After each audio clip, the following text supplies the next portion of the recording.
मैं ज्योति पारिक और आपका हमारे महाविद्यालय श्रीमती मोहरी देवी तापड़िया कन्या महाविद्यालय के इस यूट्यूब चैनल पर एक बार फिर से स्वागत है। आज के वीडियो में हम अपने बीए फर्स्ट ईयर के भौतिक भूगोल के अंतर्गत हम बादल और वर्षा के बारे में पढ़ेंगे। तो आज हम सबसे पहले बादल के बारे में देखते हैं।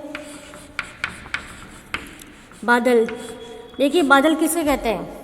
तो देखिए धरातल पर वायुदाब में जब परिवर्तन होता है, धरातल के ऊपर वायुदाब में परिवर्तन होने के कारण से वायु जब लंबवत होकर ऊपर उठती है और ऊपर जाकर वह फैल जाती है और फैल कर वह ठंडी होती है, तो किसका निर्माण होता है? बादलों का। मतलब धरातल के ऊपर जो भी वायु है वह वायु जब वायुदाब में परिवर्तन होने के कारण से वह वायु ऊपर जाएगी, वायुमंडल में जाएगी और वायुमंडल में जाकर चारों तरफ फैल जाएगी और फैल जाने से जब ठंडी होकर जब फैल जाएगी तो बादलों का निर्माण होता है। और बादलों को हमें उनकी संरचना, उनके आकार, उनके रूप और उनकी ऊंचाई के आधार पर हमें दो भागों में विभक्त करते हैं। पहला इनका जो प्रकार है, उनका वर्गीकरण है वो है उनकी संरचना व आकार के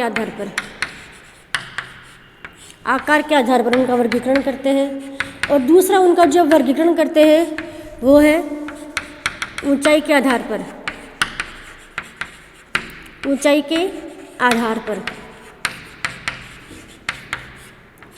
तो देखिए पहला जो उनका वर्गीकरण है संरचना और आकार के आधार पर, तो बादलों को हम चार भागों में विभक्त करते हैं, जिसमें पहला है कपासी मेघ, दूसरे हैं पक्षाभ मेघ,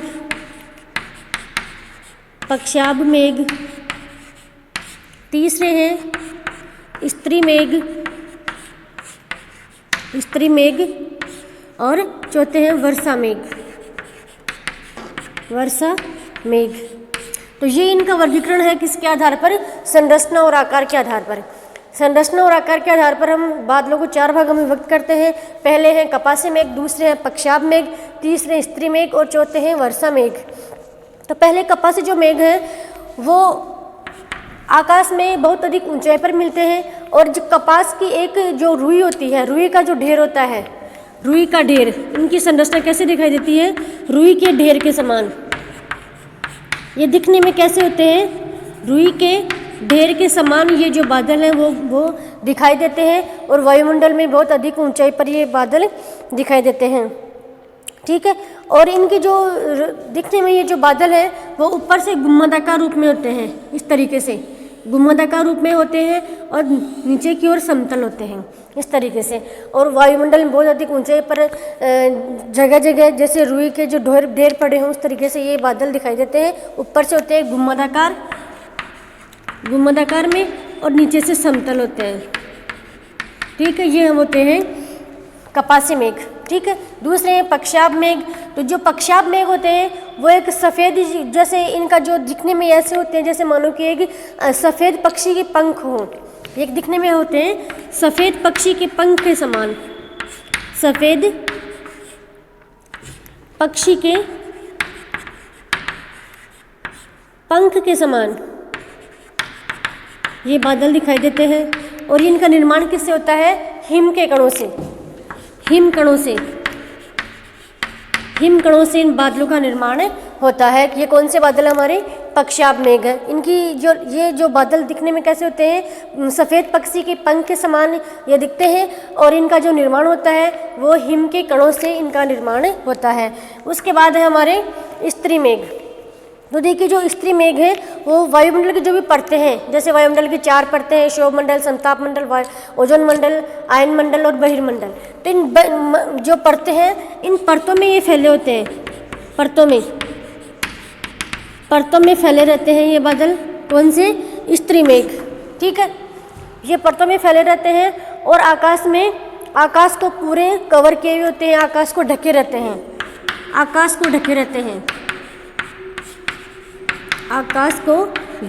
हैं। कौन से? स्त्री मेघ। और वायुमंडल की विभिन्न परतें उन परतों के बीच में फैले हुए होते हैं। उसके बाद हमारे हैं वर्षा मेघ। तो देखिए जो वर्षा मेघ है, अधिकतर जो वर्षा होती है वो इन्हीं मेघों से होती है।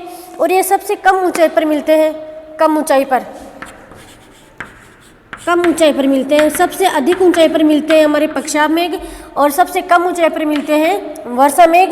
और अधिकतर जो वर्षा होती है, सबसे अधिक वर्षा किन मेघों से होती है? वर्षा मेघों से ही होती है। और ये वायुमंडल में सबसे कम ऊंचाई पर मिलते हैं और ये इनका रंग होता है काला घना, काले घने होते हैं ये बादल, काले और घने। तो ये हमारे 4 प्रकार के बादल हैं संरचना और आकार के आधार पर। कौन कौन से हैं? कपासी मेघ, इनको याद करने की ट्रिक है, जैसे कपासी मेघ है तो किसके समान होते हैं? कपास के समान, मतलब रुई के ढेर के समान। पक्षाभ मेघ होते हैं पक्षी के पंख के समान, पक्षाभ मतलब पक्षी, तो पक्षी के पंख के समान। स्त्री मेघ होते हैं स्तरों के मध्य, जो स्तर है वायुमंडल के, जो भी स्तर है, जो परतें हैं, उनके मध्य होते हैं स्त्री मेघ। और वर्षा मेघ होते हैं जिनसे सबसे अधिक वर्षा होती है, वो होते हैं वर्षा मेघ। ठीक है, ये है हमारे संरचना के आधार पर 4 प्रकार। उसके बाद हम देखते हैं अगला जो इनका वर्गीकरण है ऊंचाई के आधार पर। तो हम देखते हैं कि ऊंचाई के आधार पर जो बादल हैं वो कितने प्रकार के होते हैं। तो देखिए ऊंचाई के आधार पर भी बादल 3 प्रकार के होते हैं। पहले होते हैं निम्न स्तरीय,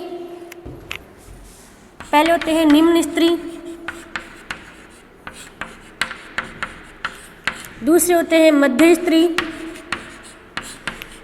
स्तरीय और तीसरे होते हैं उच्च स्तरीय।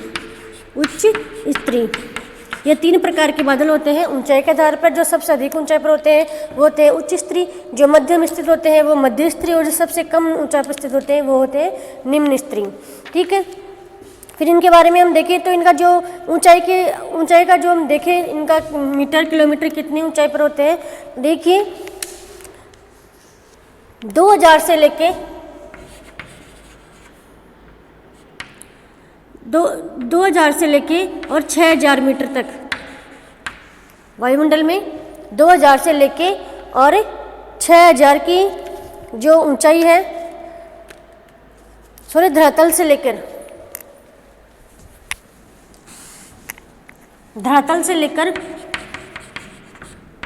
2000 मीटर की ऊंचाई तक कौन से बादल पाए जाते हैं? निम्न स्तरीय बादल।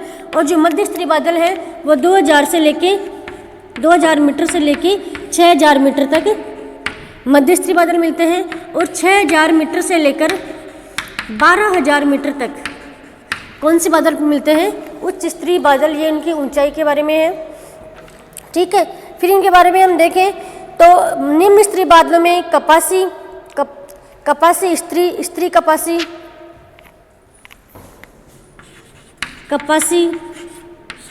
स्त्री और स्त्री कपासी बादल किन में आते हैं? निम्न स्तरीय बादलों में। ठीक है, उसके बाद हम मध्य स्तरीय बादलों के बारे में देखें तो इसके अंतर्गत आते हैं अपने मध्य कपासी और मध्य स्तरीय। मध्य कपासी और मध्य स्तरीय बादल, आते हैं अपने मध्य स्तरीय बादलों में। और जो उच्च स्तरीय बादल हैं उनमें आते हैं पक्षाभ मेघ, पक्षाभ और पक्षाभ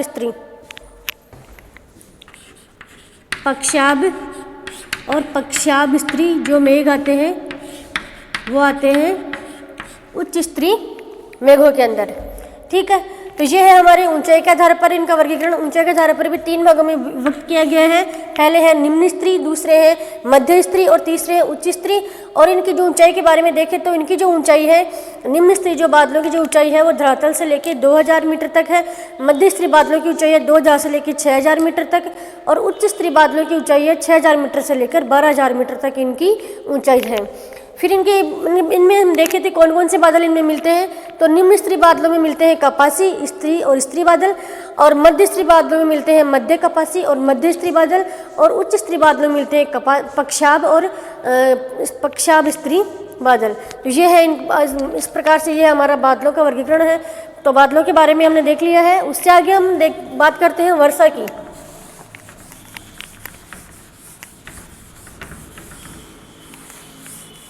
वर्षा, देखिए वर्षा के अंतर्गत ओला, हिम और जल तीनों को सम्मिलित किया गया है। और हम वर्षा के बारे में देखें तो वर्षा के जो प्रकार देखें तो वर्षा 3 प्रकार से होती है। कितने प्रकार है? 3 प्रकार है वर्षा के। कौन कौन से रूप में होती है वर्षा? एक होती है संवहनीय वर्षा, संवहनीय वर्षा। दूसरी होती है पर्वतीय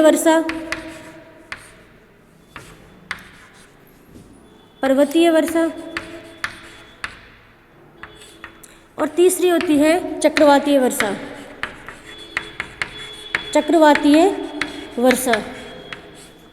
ठीक है, तो ये वर्षा के 3 रूप है। एक होती है संवहनीय वर्षा, दूसरी होती है पर्वतीय वर्षा और तीसरी होती है चक्रवातीय वर्षा।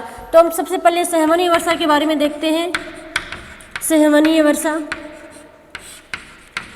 देखिए जो संवहनीय वर्षा होती है वो विशेष रूप से कहाँ होती है? भूमध्य रेखीय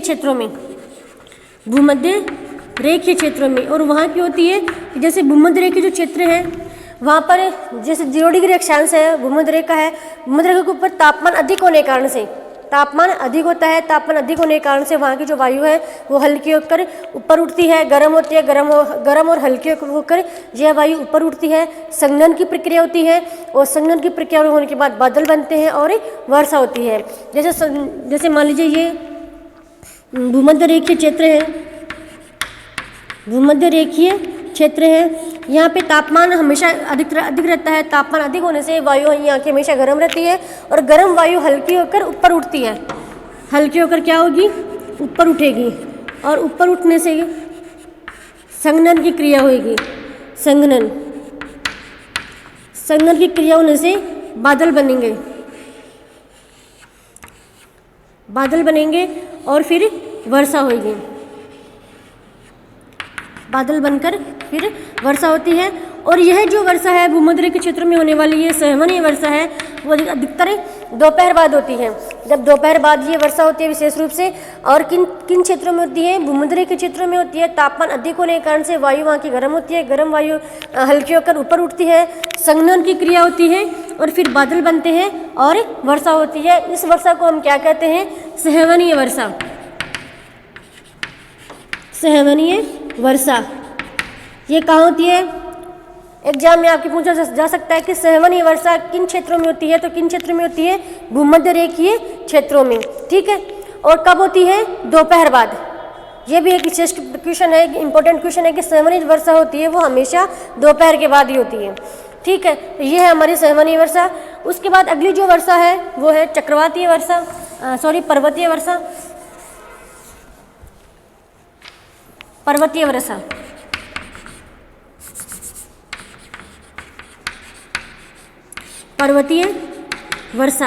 पर्वतीय वर्षा है वो विशेष रूप से पर्वतीय क्षेत्र में होती है।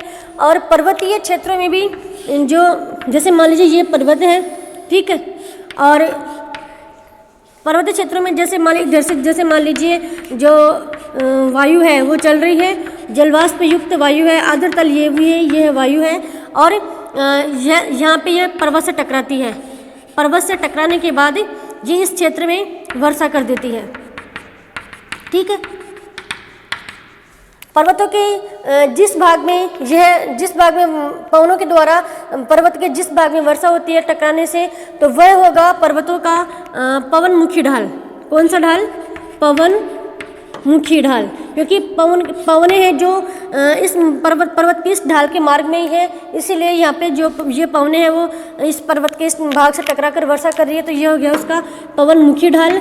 और ये जब पवने हैं वो इससे टकराने के बाद यहाँ वर्षा कर देती है और फिर ऊपर जाती है, पर्वतों की चोटी पर जाती है। तो यह जब अपनी ये आर्द्रता है वो वहीं सारी अपनी ही समाप्त कर देती है, इनमें ये बिल्कुल शुष्क हो जाती है। और पर्वतों के इस ढाल पर यह बिल्कुल भी वर्षा नहीं कर पाती है। तो यह कौन सा ढाल हो गया? पर्वतों का पवन विमुखी ढाल। पवन विमुखी, जिस ढाल में पवनों के मार्ग का विपरीत वाला जो पर्वतों का जो ढाल हो गया, जिसमें पवनें बिल्कुल भी वर्षा नहीं कर पाती है, वो पर्वत का पवन विमुखी ढाल हो गया, या फिर वृष्टि छाया क्षेत्र हो गया। वृष्टि छाया क्षेत्र जिसमें बिल्कुल भी वर्षा नहीं हुई। ठीक है, तो ये हो गया पर्वतों का वृष्टि छाया क्षेत्र। मतलब ये जो पर्वतीय जो वर्षा है वो पर्वतीय क्षेत्र में होती है और पवनें जब समुद्री मार्ग से आती हुई जब आर्द्रता ग्रहण करती हुई आती है और पर्वतों से जब टकराती है तो उसी भाग में अपनी पूरी आर्द्रता समाप्त कर देती है, पूरी वर्षा उसी क्षेत्र में कर देती है। और जब पवनें अपने पर्वतों के ऊपरी भाग में जाती है और उस मार्ग से जब वापस उस ढाल से वापस नीचे उतरती है तो ये बिल्कुल शुष्क हो जाती है और इस भाग में ये पवनें बिल्कुल भी वर्षा नहीं कर पाती है। तो इसीलिए पर्वतों के इस ढाल को हम कहते हैं पवन विमुखी ढाल, जिस भाग में बिल्कुल भी वर्षा नहीं हो पाती है और इसे हम कहते हैं पर्वतीय वर्षा। और इस प्रकार की पर्वतीय वर्षा का विशेष उदाहरण हम देख सकते हैं भारत का जो पश्चिमी ढाल है, भारत का जो तमिलनाडु का जो तट है, तमिलनाडु का जो पश्चिमी ढाल का जो तट है उस तट के ऊपर पर्वतीय वर्षा होती है। और जो पुणे का जो क्षेत्र है वह वृष्टि छाया क्षेत्र के अंतर्गत आ जाता है, इसलिए वहाँ पे बिल्कुल भी वर्षा नहीं हो पाती है। और केरल में सर्वाधिक वर्षा हो जाती है क्योंकि पर्वतीय वर्षा के कारण से केरल में सर्वाधिक वर्षा होती है। पर जो पर्वतीय ढाल है, जो पश्चिमी पर्वत घाट है उससे, ठीक है। तो ये हो गई हमारी पर्वतीय वर्षा। उसके बाद हम देखते हैं अगली प्रकार की वर्षा है चक्रवातीय वर्षा।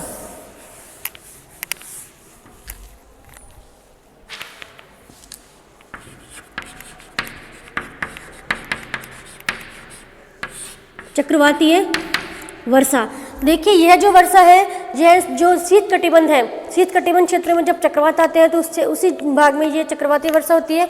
और वो किस प्रकार से होती है, चक्रवात के बारे में मैंने पहले ही बताया आपको कि चक्रवात में वर्षा जो पवनें हैं वो हमेशा परिधि से केंद्र की ओर चलती है। ये चक्रवात का केंद्र है और हवाएं चलेगी परिधि से केंद्र की ओर, ठीक है। परिधि से केंद्र की ओर हवाएं चलती है। ये जो हवाएं होती हैं वो आर्द्रता लिए हुई होती है, समुद्री मार्ग से आने के कारण इनमें भरपूर आर्द्रता होती है। और ये जो हवाएं हैं वो परिधि से केंद्र की ओर चलेगी और जब यहाँ की जो शीत कटिबंध है उन शीत कटिबंधों की जो ध्रुवीय जो ठंडी वायु है उस ठंडी वायु के संपर्क में जब आएगी तो वाताग्र का निर्माण होगा। किसका निर्माण होगा, वाताग्र का। वाताग्र के बारे में भी मैंने पहले पढ़ा दिया है आपको कि किस प्रकार से होता है वाताग्र का निर्माण। जब दो विपरीत स्वभाव वाली जो पवनें हैं आपस में मिलती हैं, जैसे एक पवन जो ठंडी है और एक पवन गर्म है, तो दोनों पवनें जब आपस में मिलेगी तो वाताग्र का निर्माण होगा और चक्रवातें आएंगे और चक्रवात के साथ ही घनघोर वर्षा होगी। और यह वर्षा किन क्षेत्र में होती है, विशेष रूप से शीत कटिबंध में, शीत कटिबंधों में। क्योंकि जो शीत कटिबंध में हवाएं ठंडी होती हैं और ये जो हवाएं चल रही है परिधि से केंद्र की ओर ये गर्म हवाएं हैं और गर्म हवाएं जब उस शीत कटिबंध की जो ध्रुवीय ठंडी हवा है उसके संपर्क में आएगी तब वाताग्र का निर्माण होगा। और वाताग्र का निर्माण होगा जब चक्रवात आएंगे और चक्रवात आने से इसके चक्रवात के साथ ही वर्षा होती है, उसे हम कहते हैं चक्रवातीय वर्षा, ठीक है। तो ये है हमारी चक्रवातीय वर्षा।